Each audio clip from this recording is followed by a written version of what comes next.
Hello friends, welcome to my new video. आज की ये वीडियो मेरी पिछली video Iran and Iraq war, उसके बाद होने वाली घटना first gulf war and second gulf war पे होने जा रही है। यह जो होगा मेरे दो पार्ट में होगा। ये आज की ये वीडियो मेरा पहला पार्ट है। इस पार्ट में मैं फर्स्ट गल्फ वॉर की बात करूंगा। फर्स्ट गल्फ वॉर, जिसे इराक कुवैत वॉर भी कहते हैं, इस बारे में बात करने वाले हैं। इस वॉर में इराक कुवैत पर हमला करता है। इराक से हुई जो जंग होती है उस दौरान वो 100 मिलियन से भी ज़्यादा कर्जा ले लेता है अपने ऊपर। इन कर्जा देने वाले देशों में सऊदी अरेबिया और कुवैत सबसे ज़्यादा कर्जा देते हैं इराक को। और सबसे पहले तो मैं आपको इस युद्ध से जुड़ी कुछ खास बात बता देता हूँ, फर्स्ट गल्फ वॉर से जुड़ी हुई। पहली ये कि ये पहला ऐसा युद्ध होता है जिसका पूरे टाइम लाइव टेलीकास्ट हो रहा होता है। दूसरी ये कि प्रसारण के दौरान जब जिस प्रकार के दृश्य दिखाए जाते हैं तो इस ऐसा लगता है कि जैसे कोई वीडियो गेम चल रहा हो, इसलिए इसे वीडियो गेम वॉर भी कहते हैं। जब इराक सऊदी अरेबिया और कुवैत से कर्जा अधिक मात्रा में लेता है तथा बाद में उन्हें कर्जा माफ करने के लिए फोर्स करता है, परंतु वह दोनों देश इसके लिए नहीं मानते हैं। इस कारण अपनी आर्थिक स्थिति सुधारने के लिए और इराक के ऑयल रिजर्व पर कब्जा करने के लिए वह टेरिटोरियल डिस्प्यूट तथा कुवैत के द्वारा ऑयल ड्रिल की जाने तथा ओपेक ऑयल से माल प्रोड्यूस करने जिससे ऑयल का काम करता है, ऐसी कुछ वजह बताता है तथा इस वजह से वह कुवैत पर वॉर करता है। यह जो फर्स्ट गल्फ वॉर होता है यह 2 अगस्त 1990 से लेकर 28 फरवरी 1991 तक चलता है। तो आइए शुरू करते हैं युद्ध की कहानी। Iraq invasion of Kuwait. 2 अगस्त 1990 को इराक कुवैत पर हमला करता है। क्योंकि कुवैत बहुत छोटा देश होता है, इस कारण वहाँ की आर्मी भी छोटी होती है।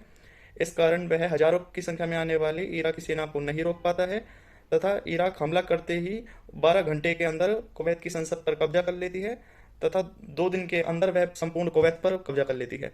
कुवैत की जो रॉयल फैमिली होती है तथा बाकी जो गवर्नमेंट होती है वह कुवैत छोड़ के भाग जाती है, अपनी सीट खाली कर देती है। जब इराक कुवैत पर कब्जा कर लेता है तो उसकी मंशा और इससे अधिक बढ़ने की होती है। वह सऊदी अरब पर भी हमला करके कब्जा करना चाहता है।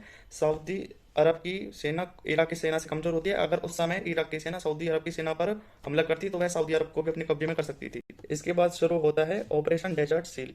जब सऊदी अरेबिया की सरकार देखती है कि इराक सफल हो चुका है तथा वह कभी भी उस पर हमला कर सकता है, इस कारण वह अमेरिका के पास मदद मांगने के लिए जाती है तथा अमेरिका को उनकी मदद करने के लिए तथा जंग में शामिल होने के लिए कन्विंस करती है। शुरू में अमेरिका इस युद्ध में आने के लिए तैयार नहीं होता है, इसमें शामिल नहीं होना चाहता है, परंतु ब्रिटेन की पीएम अमेरिका को कन्विंस कर लेते हैं इस युद्ध में शामिल होने के लिए।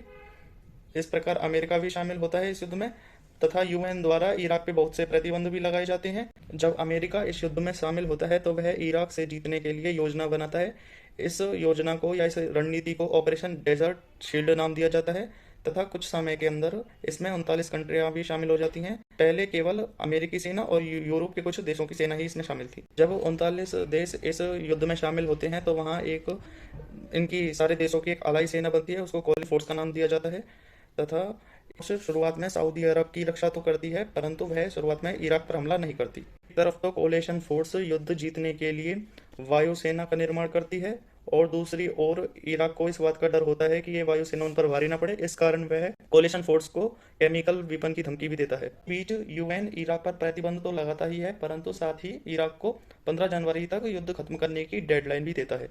यूएन द्वारा दी गई डेडलाइन समाप्त हो जाती है, परंतु इराक यूएन के प्रस्ताव को नहीं मानता, अपनी सेना नहीं हटाता है। इसी कारण 2 दिन बाद 17 जनवरी को कोलिशन फोर्स की सेना इराक तथा कुवैत के एयर स्पेस में एंटर कर जाती है। जब कोलिशन आर्मी इराक में एंटर करती है तो सबसे पहले वह इराक की राजधानी बगदाद में बमबारी की शुरू कर देती है तथा वहाँ के रेलवे नेटवर्क, वहाँ के इंफ्रास्ट्रक्चर को नुकसान पहुँचाती है।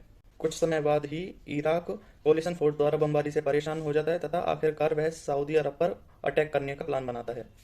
कोलिशन आर्मी यह देखती है कि इराक सऊदी अरब पर हमला कर चुका है तो वह सोचती है कि केवल हवा में लड़ने से कुछ नहीं होगा, उनको ग्राउंड पे भी उतरना पड़ेगा। जब ग्राउंड पर भी कोलिशन फोर्स इराकी सेना को हरा देती है तो आखिरकार 27 जनवरी को सद्दाम हुसैन कुवैत से अपनी सेना को वापस बुलाता है, परंतु इराकी सेना जाते जाते भी कुवैत को पूरी तरीके से तबाह कर देती है, वहाँ के ऑयल रिजर्व पर आग लगा देती है। इस तरह पूरे कुवैत में धुआं धुआं हो जाता है। धुआं इतना ज़्यादा हो जाता है कि वह सूर्य को कवर कर लेता है धुआं। इराकी सेना पूरी तरीके से हार चुकी थी तथा कोलिशन फोर्स को इसमें जीत मिल चुकी थी। कोलिशन फोर्स के इस ऑपरेशन को ऑपरेशन डेजर्ट स्टॉर्म कहा जाता है। 22 फरवरी को युद्ध समाप्त हो जाता है तथा तब तक इराक की इकोनॉमी इंफ्रास्ट्रक्चर पूरी तरीके से बर्बाद हो चुके हैं। यह निकलता है कि कुवैत पर हमला करता है, परंतु इससे वह अपना नुकसान ही कर लेता है। उसकी इकोनॉमी पूरी तरीके से तबाह हो जाती है, उसका इंफ्रास्ट्रक्चर पूरी तरीके से तबाह हो जाता है, जिसकी कीमत इराक की जनता आज भी भुगत रही है। और यहाँ तक आते आते अमेरिका और इराक के रिश्ते बहुत ख़राब हो चुके हैं और आगे ये और भयंकर रूप लेने वाले थे, और इराक के रिश्ते और भी ख़राब होने वाले थे। इसकी बात करेंगे हम अगले वीडियो में। तब तक के लिए स्टे हैप्पी, स्टे सेफ।